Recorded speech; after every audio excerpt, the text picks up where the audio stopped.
Asfadi do Cabojna, Charlil Dijdo, Nepbi, Diologio, Maskhalis, Лилижо, дистанции халис.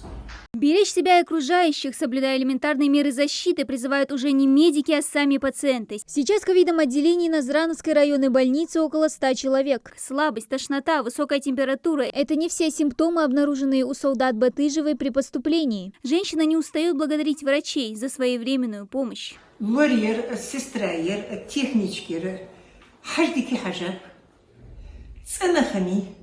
Я халурьян хахани. Фуяшиан, мальяшиан, шиттелчи, марту, хожи, давление, стужи, капельницы, стужи. Дело возлури, вахлури, понта дуатш. Эннет ала дуатш. Чам хажаб. Сугма хажаб, сугму ушмалбат чаргам хажаб.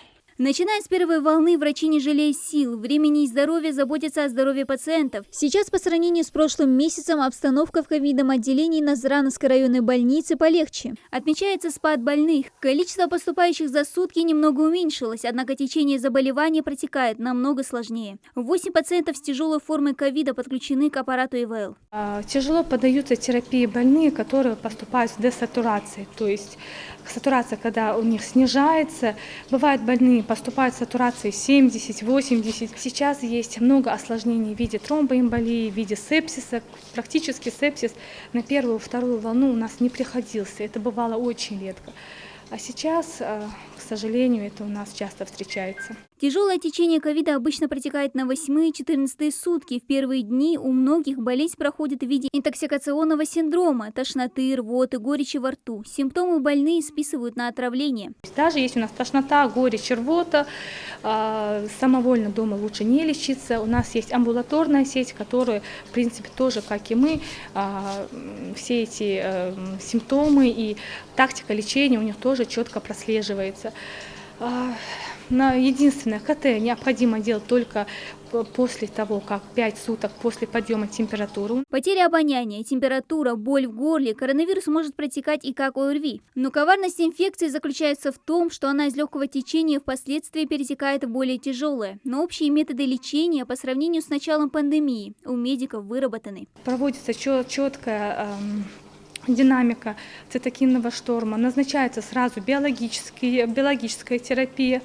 На утро после поступления больных проводится консилиум, и на основании которого мы выносим, нужно назначать биологическую терапию или нет. Вирус мутирует. Появились и новые штаммы. Порядка 90% случаев в стране приходится на индийский штамм Дельта, зафиксированный в апреле. Он чаще всего и приводит к тяжелым осложнениям и поражению жизненно важных органов. Летальность при заражении им выше. Плюс инкубационный период сокращается на 3-4 дня. Медики отмечают, что здесь во многом спасает вакцинация. От вируса она не спасет, но поможет справиться с недугом. К сожалению, поступают больные, которые были тоже вакцинированы, но по статистике могу сказать, что тяжесть заболевания у таких больных у них легче протекает. Поэтому я думаю, со временем мы все к этому придем. Вакцинация, хотим мы или нет, но она необходима. Сейчас в зоне риска все, и взрослые, и дети. Лекарства от вируса пока нет. Переболевший спустя полгода может вновь заразиться. Самое малое, что можно сделать, это соблюдать простые меры защиты и при недомогании тут же обратиться к врачу. Призыв звучит с уст тех, кто уже понял, болеть ковидом себе дороже.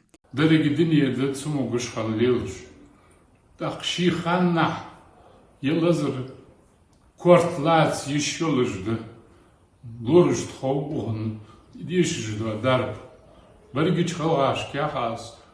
Хадиш шан, елазыр, дадул, минут, тюач, дадул, 3 минут мариат, шулчхана, а дацидяхкачи, даугуер халдольки.